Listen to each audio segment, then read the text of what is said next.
أعوذ بالله من الشيطان الرجيم. بسم الله الرحمن الرحيم.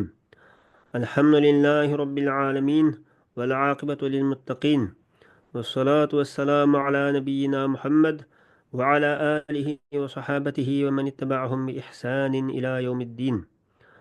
اللهم لا علم لنا إلا ما علمتنا إنك أنت العليم الحكيم. ربنا تقبل منا إنك أنت السميع العليم، وتب علينا إنك أنت التواب الرحيم. alloh taoloning iltifoti bilan sura baqaraninki tafsirul jalalayndan sura baqaraning 249 oyatiga keldik. Shunday qilib bugungi darsimizda ikki pora tugaydi alloh xohlasa. Oldingi soatlik darsda biz o'qigan oyatlarning mazmuni nima bo'lgan edi desa, Bani Isroilning ichidagi bir zulm uchragan qavmning o'zining payg'ambaridan alloh taolo duo qilsam bizga bir podishoni avasa biz shuni qo'mondonligida biz zulm qilganlarga qarshi urush qilsak degan chog'da orliqda nurg'un gap so'zlar bo'lindi. Undan keyin alloh taolo ularga Talutni podsho qilib avatgan. Shu Talutninki qo'mondonligida hamda ular urushga otlandi bu yerda.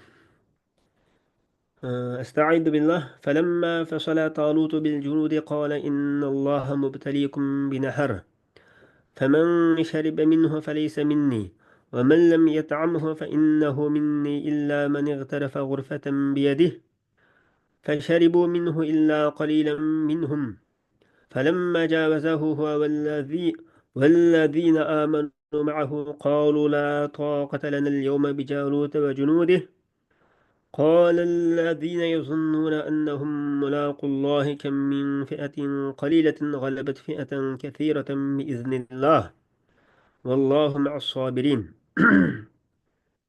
Yani Talut şu askerlerini Beytül Mukaddes'ten ip çıkan vakit araydı. Fesale degan haraca degan manikin.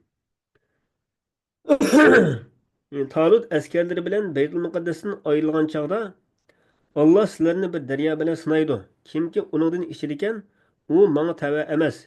Kimki derya suyunu tetimaydiken u hakikaten bana tavadır. Uningdan ussuzligini bir oz besish uchun ishgan odam buyruqqa xiloflik qilgan bo'lmaydi dedi. Ularning ichidagi ozgina kishidan boshqa hammasi uningdan ichdi. Talut va uningga iymon etgan kishilar daryodan o'tgan chog'da dushmanning ko'pligini ko'rib qo'rqinchga tushib, ularning bir qismi bugun biz Jalut va uning askarlari bilan urushga toqat keltira olmaymiz dedi. Talutning tavallaridan Allohga muloqot bo'lishga e'tiqod qilganlar Allah'ın iradesi bilen az cemaat köp cemaat üstünden galip kılıdı dedi. Allah çidamlık körsətküçülər bilen bildidir. Mavu ayetlerden çıkan ehkamdan ait mühim adam. Yine Talut askerleri ip çıkan vakitte neredense Beytül Mukaddes'tin. Şu vakitte hava ait ısık idi deydi. Hava ısık olgandan keyin Usaydan gep şunu su talep kılgan vakitte Talut askerleri gidipti. Hakikaten Allah Teala sizlerini bir derya bilen sınaydı. Siz bu sınashdagi maqsad itoat qiluvchining osiylik qiluvchidan orilish uchun, oshning oshkor bo'lishi uchun ashta qildi. O'smi Urdun bilan Falastinning o'ttirisidagi bir daryo edi debdi. Kimiki shu daryoning suyidan ichadigan u mening tavalarimdan. Yine menga ergashganlarning qatoridan emas. Kimiki uni tetmaydi ekan, u mening qatorimdandir. Yani yet'amhu lem yeşrabhu demey yet'amhu deb kelib turgani azroq bo'lsin tetib boqmasa demoqchim yani yaduqhu. Kimiki unidan tetmaydi ekan u mening qatorimdandir, faqatla azroq o'chimlab ichgan edim. Qo'li bilan azroq o'chimlab ichgan edim. U buni sirtida. G'urfatan g'arafatan deb ikki xil o'qilgan ekan. O'qildi ekan ma so'z. Fektefa biha ve lem yazid aleyha fe innehu minni. Kimki şu azrak usuzluğunu besish uchun azrak qo'lida o'chilab ilibla shuni bilan kifoya qilsa, uning ziyoda qilmasa, u mening qatorimdan degan bo'ldi ekan. Fasharibu minhu. Ular u suvdan ichdi. Yani shu suvning bo'yiga kelgan vaqtda nihoyat ko'p ichib ketdi degan. Faqat ularning bir qismisi ichmadi. Ee, ularning bir qismisi shu podshosi degan bo'yicha azroq ishiblarni ko'paylandi jiq ichmadi. Rivoyat qilinishicha annaha kafathum. Kafathum degan shu g'arfa qaytulani payli. Yani azroq shu o'chimlab ichgan bo'lsa, ko'pay qiladi ularga ularning ussizlik uchun va ularning uloq malvaralarniki uloqlarininki ichishi uchun ko'pay qiladi. Lekin ularning bo'ysunmay xiloflik qildi dedi. Ular bo'lsa 310 necha odam edi deydi. فلما جاوزه هو والذين آمنوا معه قالوا لا طاقة لنا اليوم بجالوت وجنوده. Ular shu daryodan o'tgan vaqtda e, Talut va uning bilan imo etganlar shu suvdan jiqishmay azroq ichib ko'paylanganlar.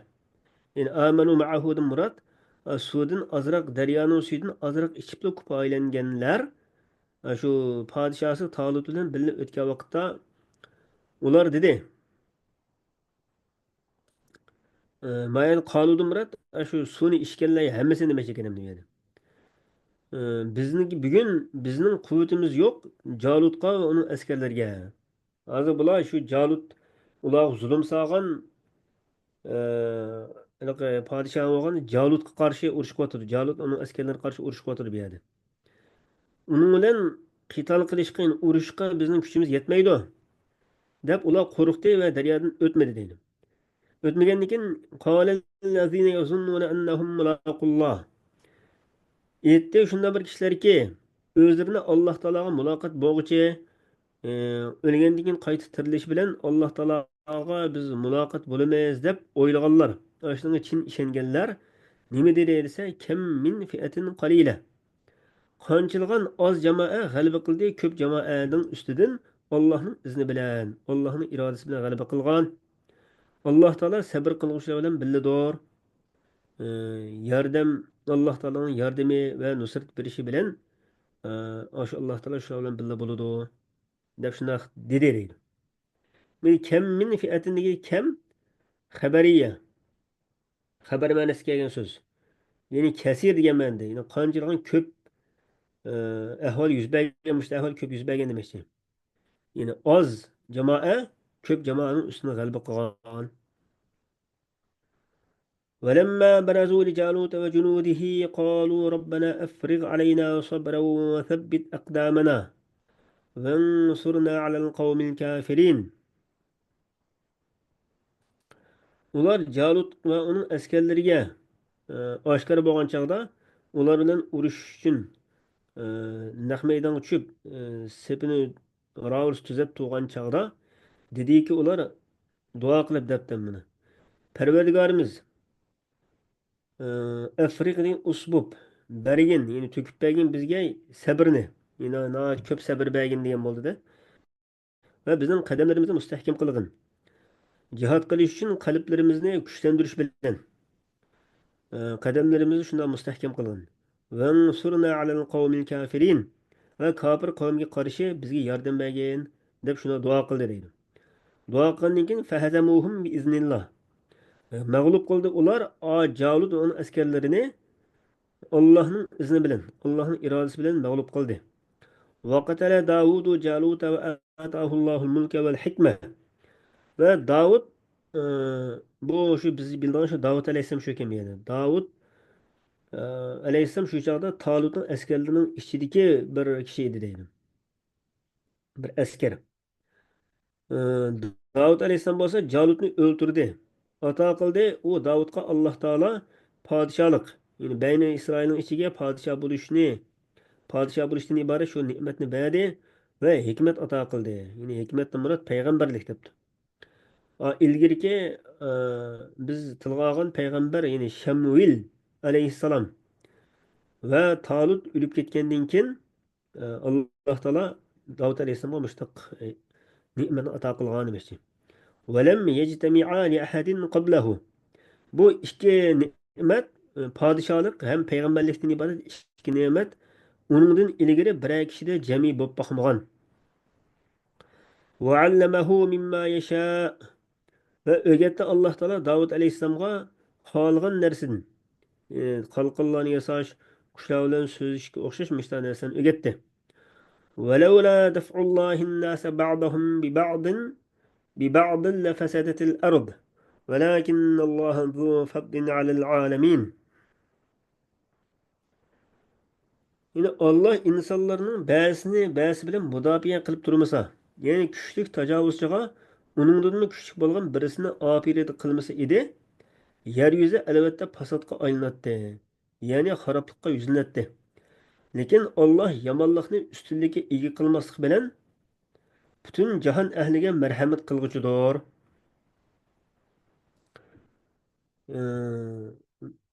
Ba'dahum degan oldidagi annosdan badal ba'z bo'ladi deydi. Ya'ni kishilarni ularning ba'zisini olgan annos om gap oldi. Ba'zahum ana ichidagi ma'lum bir narsa olgan ekan, onadan badal ba'z demoqchi ekan. Ularning ba'zi bilan mushta qo'g'dab mudofaa qilib turmasa edi, zamin fasodchilikqa to'lib ketgan bo'ladi. Fasod bo'lib ketgan bo'ladi. Ya'ni mushriklarni g'alaba qilish bilan, musulmonlarni o'ldirilishi bilan va masjidlarni xarob bo'lishi bilan.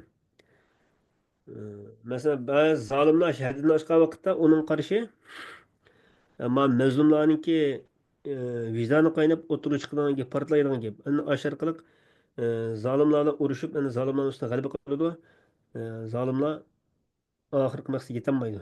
Oyda bo'lmasa, shu nurg'unlagan musulmonlar nahaq o'ldirilib ketadi, mushriklar g'alaba qiladi. Texnik ko'p butun fasod bo'ladi, masjidlar xarob bo'ladi. Allohni zikr qilgan, namoz o'qiydigan ishlar yo'q bo'ladi. Shundaq zamin fasodchilik yuzlanadi demoqchi. Lekin Alloh taolo butun jahon ahliga, olamlarga marhamat qilg'uchidir. Ularning ba'zi bilan qo'g'daydi. Ya'ni Alloh taoloning shu fazli marhamatining jumlasidan ularning ba'zi bilan qo'g'daganligi demoqchi. Ba'zi hadislar shunday deyilgan ekan, bu halaqa sahiylik darajasi ancha yuqori bo'lmagan hadis lekin endi. Alloh taolo bir odamning solih bo'lishi bilan debdi. Bir odamning solih bo'lishi bilan uningki bolasini, oila tavollati va mush atrofidagi nurg'un kishilarni qo'g'daydi degan ekan. Bir mo'minninki solih, taqvodor bo'lishi bilan atrofdagi o'zining bola chaqalari, oilasi, atrofidagi nurg'unlagan mo'minlarni shuni qo'g'daydi degan bir mazmunda hadis bor ekan. Buni sahiy deb baholangan hadis emas ekan endi shunday bo'lsa-mu. Mushuningdan biz nimani bilib olganmiz desa, atrofdagi mush atrofimizda har vaqt, har zamon, har yerda shu Alloh taoloning do'sti, ya'ni avliyo darajasidagi shunday taqvodor odamlar uzib qolmay ekan endi. Alloh taoloni haqiqiy qo'rqadigan, muhsin, muxlis bundaq odamlar bo'lib turdi ekanda, shundaq odamlarning barakati bilan Alloh taolo bizga rizq berib turdi ekan, bizga yomg'ir yog'dirib turdi ekan, bizga barakat bo'ldi ekan. Muşu şu Allah Teala'nın ki insanların ba'sini qo'g'daydiganligining jumlasidan deyiladi buni. Tilka ayatulloh. Bu mushu oyatlar, ya'ni bu oyatlar degani mushu oyatlar Allohning oyatlaridirki, tilovat qilib birimiz uni sana ey Muhammad alayhissalom haq bilan, ya'ni rostchilik bilan. Va innaka laminal mursalin. Haqiqatan sen payg'ambarlardirsan, payg'ambarlardindirsan. Mursal payg'ambarlardan. Ya'ni at-ta'kid innani bu so'zni inna bilan ta'kidladi va undan boshqa narsa bilan ta'kidladi. Bu birisi inna bir ta'kid. Ham bu jumla ismiya. Lam laminal mursalniki lam bir ta'kid. Bu yerda necha ta'kid bor bu yerda. Mushunda ta'kid bilan keltirganlik nima desa,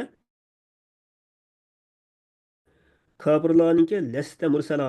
Sen payg'ambar emas degan so'zga bir raddiya berishdir debdi. Bugun biz o'qigan darslardan bilib oladigan bir qancha muhim ahkamlar bor ekan hozir. Mush oyatlardan chiqqan. Buni birisi nima degan chaqning o'zida zulm va xorlikni yesqa vaqtda mazlumlar shu zolim qarshi bir portlash holatida bo'ldi debdi. Vijdoni qaynab, shuning qarta bir portlash yuz berdi deydi. Мұшында ahvolda har qanday bir ummat tajovuzchilikka uchrasa, o'zininki shu ilgirki izzatini, shon sharafini qaytarib berishning birdan bir yo'li nima degan chog'da odil, qobil bir qo'mondonninki qo'mondonlik ostida saflarni birlashtirish debdi. Mushtaqqa vaqtlamla o'zining ilgirki izini, shon sharafini qaytarib olaydi deydi. Biz shu voqelikni o'qib o'tdik. Endi biz bilib olgan ikkinchi bir muhim nuqta nima degan chog'da millatga, ya'ni ummatga kelayotgan zarar, xavf xatarga diqqat qiladigan tunji kishilar kim bo'lishi kerak deganda, ularning shu ummatning ichidagi xoslar deydi. Avom xalqning hammasi bilib olmaydi o xatarni. Ana shu ummatning ichidagi xos alohida kishilar, olim, ulamolar, sharafli kishilar va fazilatli mushular shu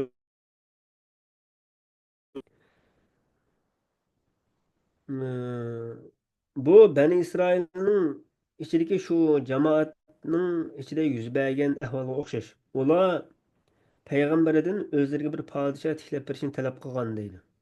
Aa, bugün ma vakalikte bugün tünü aldığımız ders biz okup etken vakalikte okşaşın.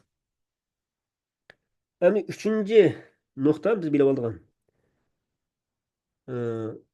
Muşu qo'mondonlikqa, yo'lboshchilikqa eng loyiq bo'lgan kishi xuddi ba'zi nodon odamni o'ylagandek jamiyatni nufuzi va pul meli va bunda boy kishilar bo'lmasdan, balki ilm, tajriba, shaxsiy qudrat va yuksak axloq fazilatga ega bo'lgan mushtaq odamlar debdi. Alloh taolo valam yu'ta sa'atan minal mal deb oldingi soatlik darsda shuni o'qib o'tdik oyatda. Endi to'rtinchi muhim nuqta biz bilib olgan. Qo'mondon yoki raisni tanlashda ixtilof bo'lish, ko'z qarashning bir kelmasligi bu butun ummatlarda tarixda bor ish deydi. Shunglashqa işte qo'mondon raisni tanlagan vaqtda ixtilofni kesadigan bir murajjih bo'lish kerak deydi. Ma'lum bir tarafni necha odam masalan ani qo'mondon qilamiz, ani qo'mondon qilamiz deb necha odamga haqida ixtilof bo'lishib qolgan chog'da shuning birisini tarjih qilish kerak deydi. Shuning birisini kuchlantirish kerak. Hem şu murajjah yani güçlendirilgen adam kim o nima degan chog'da güçlendirilgen taraf. Xuddi Bani İsrailning payg'ambari ixtiyor qilgan narsa shu. Ularning ichidagi jamoatning talab qilishi bilan ixtiyor qilgan narsa shu deydi. Endi islom dinida bu payg'ambardan keyin tarjih qilingan taraf kim o desa ahlul hill val aqdning ko'z qarashi. Ya'ni butun jamoatning umum xalqninki ro'yi shu tarjih qilindi debdi. Onundan Muhammed Aleyhisselam'ın ilgili peygamber üzüp kalmagan ekan, o çağda şu peygamberini tercih kıldıgan gap o çağda. Hazır hem de Muhammed Aleyhisselam ahirki peygamber, o ahirki peygamberden keyin peygamber kelmeydigan bo'lgan ekan, bu işte komandan reis tanlashda nima biz murojaat qilgan taraf qaysi desa, shu butun el jamoatniki umum xalqning ko'z qarashi ro'y shu demoqchi. Hem biz bilib olgan 5-chi nuqta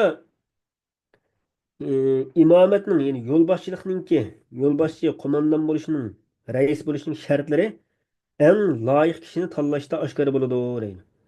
Innallohu astafahu alaykum va zadahu bastatan fil ilmi val jism degan oyat mushning dalili.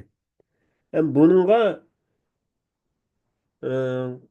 shu qabilaning ichida nupuzi va yuz obro'yi va gap yutilgan bundaq ahvollar qo'shilsa texim loyiq bo'ladi deydi. Chunki payg'ambar alayhissalom hadisda al aimmatu min qurayshin degan. İmamlar Qurayshning ichida bo'ladi deb. Chunki Quraysh qabilasi eng sharafli qabilani tushungan. Qabilasi masalan boshqa qabilaning ichida alohida sharafli bo'lgan, gepi tutilgan bir qabila shumi imomatni tanlashda asos qilingan ishlardan birisi demoqchi. Ham biz bilib olgan 6-chi nuqta nima degan chaqda Alloh taoloninki vallohu yu'ti mulkahu man yasha degan so'zi, ya'ni Alloh taolo o'zining podshohligini xohlagan odamga beradi. Degan mush so'zi nimaga dalolat qildi desa, qo'mondonni tanlashdagi ilohiy tavfiq u to'liq odillikniki, va hikmatlik bir sunnatning ustiga qurilgandir va umumiy maslahatga rioya qilishning ustiga qurilgandir deydi. Shuning ustiga qurilgan demoqchi. Biz bilib olgan 7-ci nuqta Alloh taoloning yordami va bizga g'alaba ato qilishiga erishishning shartlariniki oldin qatordagi shartlar qaysi degan chog'da qo'mondonga to'liq bo'ysunish debdi. Qo'mondonga to'liq bo'ysunish.